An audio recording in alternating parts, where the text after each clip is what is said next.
Process costing. Process costing is applied where there are standard operations with continuous production of homogeneous and identical units. Kama hizi, it's homogeneous, it is identical. So where they are producing them, maybe they can apply process costing, whereby it's a costing method that is applied where there are standard operation with continuous production of homogeneous and identical units. So products are produced in the same manner, they consume the same materials, they consume the same labor. So to produce this ama hii ink, tunahitaji nini? Raw materials zake, maji na powder fulani, maybe. Okay. Then first process kumix hiyo, sio? Second process kuweka kwa chuma. That process kuweka ama unakuta process ya kuimake ndio ikuwe mwisho ni rangi. Process 1 hii. Okay. From there inaenda process 2. Inaongezwa maybe some other chemical ndio kuifanya ikuwe erasable. Then process 3 inaenda kupakiwa. Okay. So the output is the final product of the sequence of operations. So in this type of costing, costs are accumulated on the basis of process. So look at the manufacture of something like salt. Wanaanza process 1, na mix na process 2 wanaongeza sijui, process 3 wanaongeza carbon dioxide, process 4 wanafunika kwa soda. That's the final product. Okay. So there is that series of processes. Then the costs are accumulated at each process. And an individual unit of output is assigned the average cost per unit. So, ukichukua one product, you can be able to assign it cost per unit. The process was done together, but now you can be able to divide and get the cost per unit. Then, the cost per unit for the first process, ndio unadetermine na materials zenye umeweka. Okay? Then you'll find that in process costing, in the second process or the subsequent processes, we could add some additional materials. Okay? So the first thing, we arrive at the cost of the unit at the beginning. Then the cost per unit for the second and the subsequent process is the cumulative cost. What was incurred in process 2? We had process 1, and process 2, and then process 3. So that we get the final product. So the cost per unit for the output transferred from process 2 is the cost of production for both process 1 and process 2. So whatever was incurred in process 1, then you transfer it to process 2. You add the cost in process 2. You go into process 3. So cost of process 2 is process 1 plus process 2. Okay? And so on. So the production moves from one department to the next until the final product is obtained. Yeah, after production inaenda through a series of production. Even another department, okay? Yeah, even the manufacture of salt. Ikienda process 1, isn't it? Inaenda to another department. Then they do another process. They incur another cost, isn't it? You end up process 3. Then that's how production goes. The output of department 1, it becomes the input of department 2. So, you may talk 1, here 2. Then what else? And department 3 and so on until the final. Hata kama inaenda 5 processes. Output of process 1 is the input of process 2. Okay? Process 2 in a process, when it is through, it passes to process 3. So the output of process 2 becomes the input of process 3 and so on.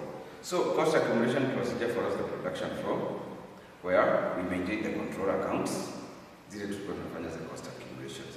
Then costs are transferred with production as we move from process to process. So, what is it?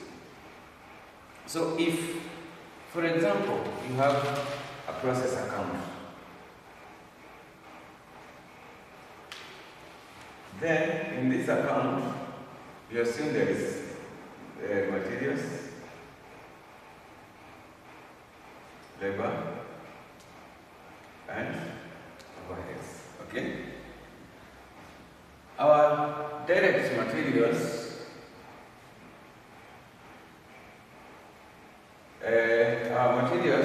maybe it's $1, isn't it? Then the labor, it is how much? 500. And we have overheads of 1,500. Then you balance this account when you are closing them. This is what we have put in process 1. Okay? So we are transferring this to process 2. How much? 3,000. Is it clear? Then when you come to process 2,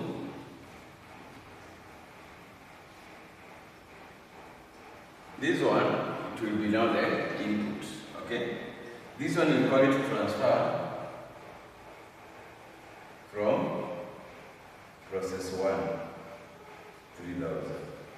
If there were additional materials, sometimes you add more materials in the process 2, you add them here. Direct materials. We have 1,500. Direct labor, 1,000. Then overheads, which are maybe they have reduced now here. Okay? So this one is the process 2. Okay? You have a carrying process 2. So you transfer it to process 3. Okay? Or you can write it in full. Transfer to process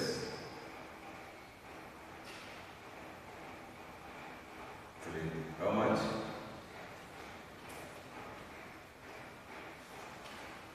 This is 6,000.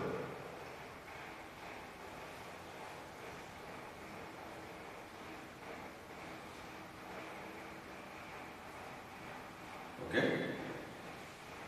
That is the process 2 account. Then, maybe you have process 3. Then you come to process 3. Okay?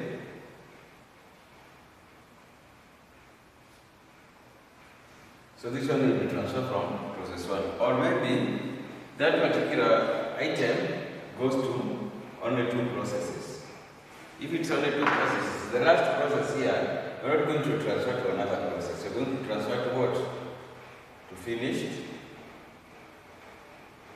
goods. This is a case of something that goes in 2 processes. Okay? Is it clear? So a process costing system is used in those industries where masses of similar products or services are produced and where individual jobs that are taken are passed through a number of processes or a number of departments. And they are worked on in this location, then in a process in another department. Then they add other materials, they add other requirements. Then at the end, maybe they go to another process. Then at last, we are going to get the finished product. Process costing procedure. An account is opened for each process. Each process account is debited with materials, labor, and expenses and overheads. Okay? The overheads are apportioned on the basis of the company policy. You'll be given the basis of the exam. Okay? Of overhead absorption. Then the good output of the process is transferred to the next process you need. So the good output. So it means sometimes you don't have, all of them are not good. Okay? At the end of the period, the products will include various items like what? Normal loss. We have abnormal loss. So at the end here, these things will find them, okay? Yeah, we also have something called work in progress. Work in progress is whereby you have partly processed goods, okay? Yeah. So the finished output of the last process is now transferred to what? The finished goods account. That is the procedure.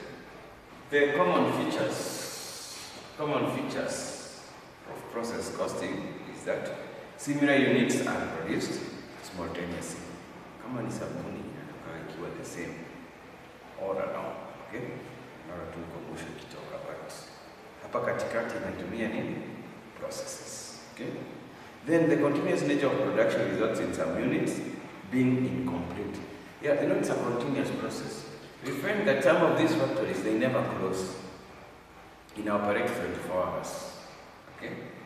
So kuna wale watu kazi yao ni kuweka materials na hizo vitu process tu zikiendelea, wanatoka hii department inaenda department nyingine, then finished goods zinatoka zinawekwa kwa warehouse 24 hours. Watu tu ni kuchange, wana change shift deliveries, okay?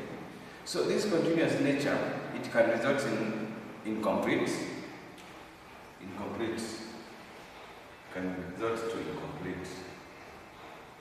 at the end of the period.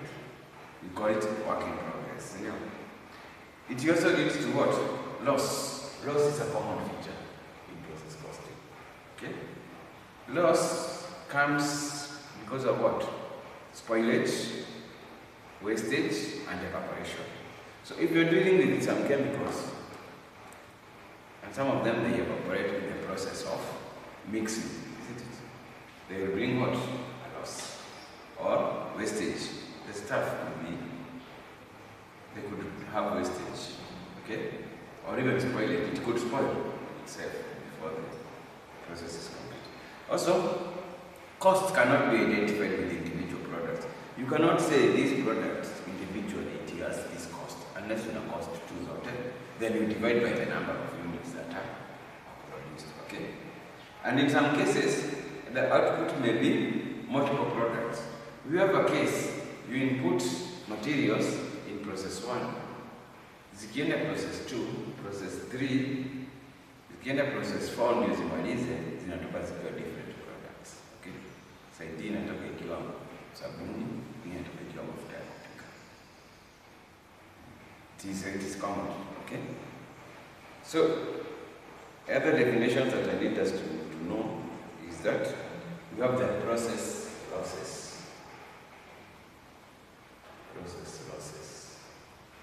Process losses, it represents the loss of materials due to spoilage, evaporation, and which arises due to the nature of the production process. Okay? And processes can be categorized into two. We have normal loss and abnormal. Normal loss. This is expected loss and they are unavoidable. So they are caused by inherent factors of production processes like evaporation. So this one we know them. They are there. Okay? So when we want to produce our ink here, we have 2,000 liters of this chemical A and 3,000 liters of chemical B that we are going to mix so that it can operate as ink.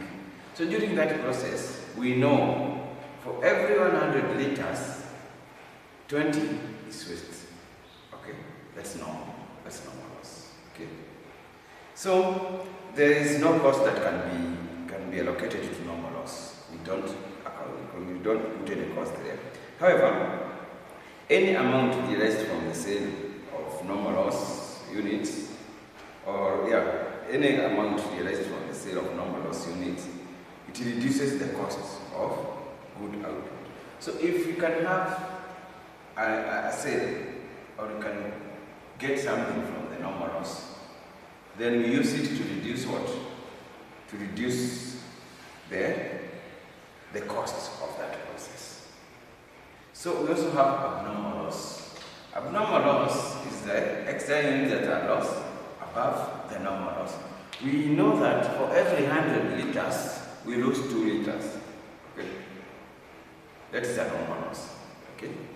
So when it comes that this time we have lost 4 liters, that will be abnormal loss. Okay?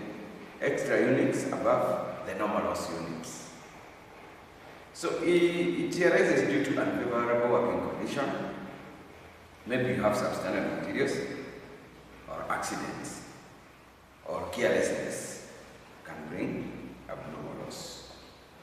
Then this abnormal loss carries its own cost and will be valuable, or will be valued a good unit, and the amount transferred to the income statement. So we also have abnormal gain. Abnormal gain comes in, it represents the expected loss transferred as a good output.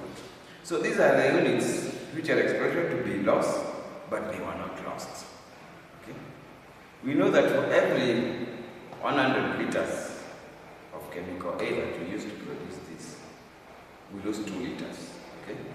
But this time we have lost 1.5. Okay? That 0.5, it is an abnormal gain. Okay? So it arises due to improved working conditions, or use of high quality materials, less accidents, and it's also accounted for at the cost of the good output.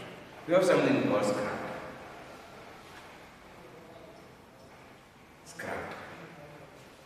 These are discarded materials with some recovery value, which is either disposed of without further processing, or can be reintroduced in place of raw materials.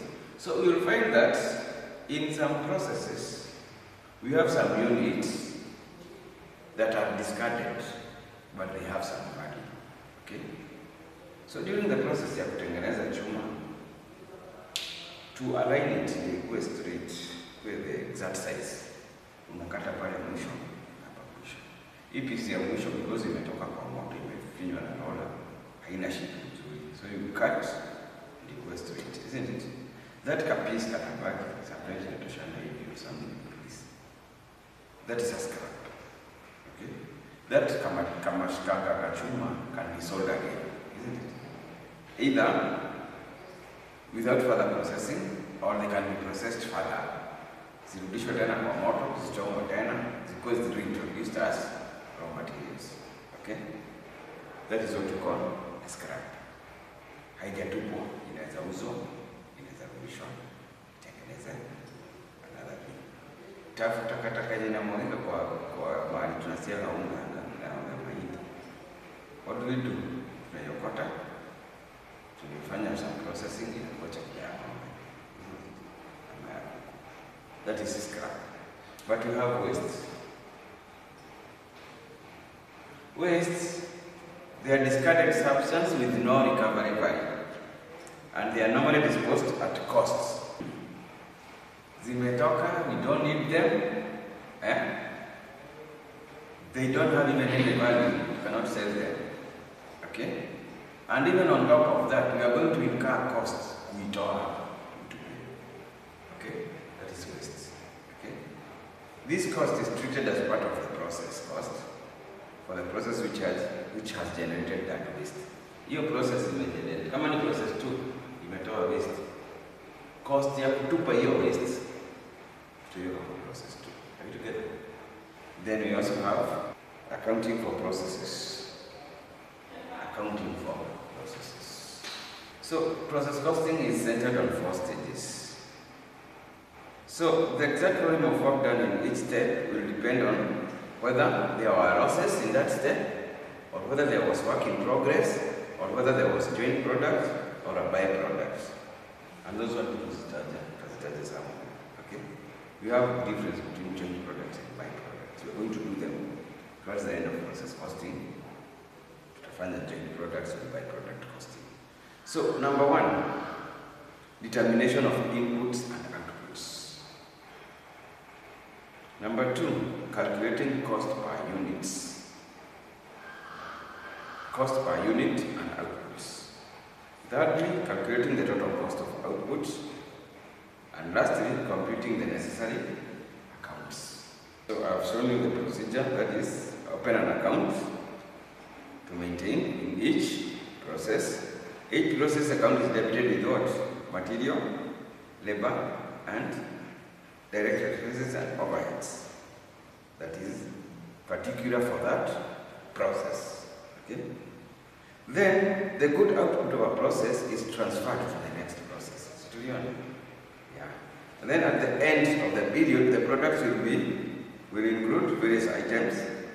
We have normal loss, abnormal loss, finished goods, and also work in progress at the end of the period. Even if you got 31st December, okay, we will have different things. We will have abnormal loss, abnormal gain, finished goods, and so on. So the finished output of the last process is transferred to the finished goods account, unit and goods or sales.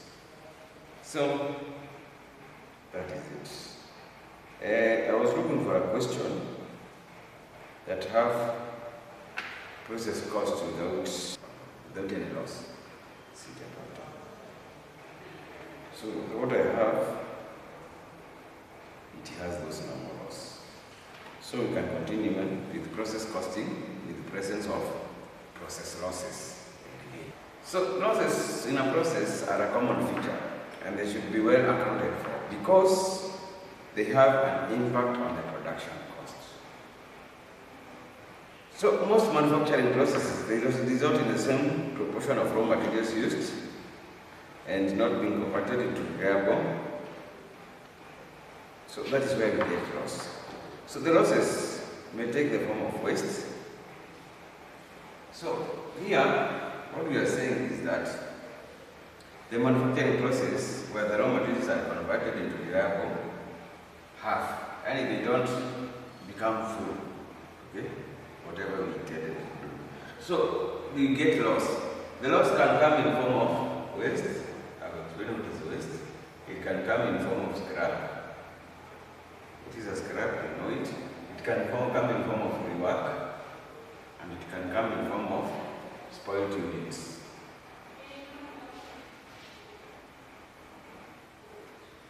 Waste. Waste, these are materials lost in the process, which are recoverable and have no recoverable value. The term also refers to discarded substances with no value and is disposed of.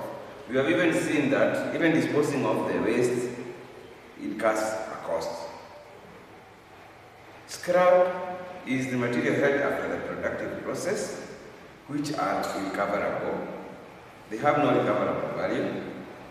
But the term also refers to discarded materials which have some recoverable value.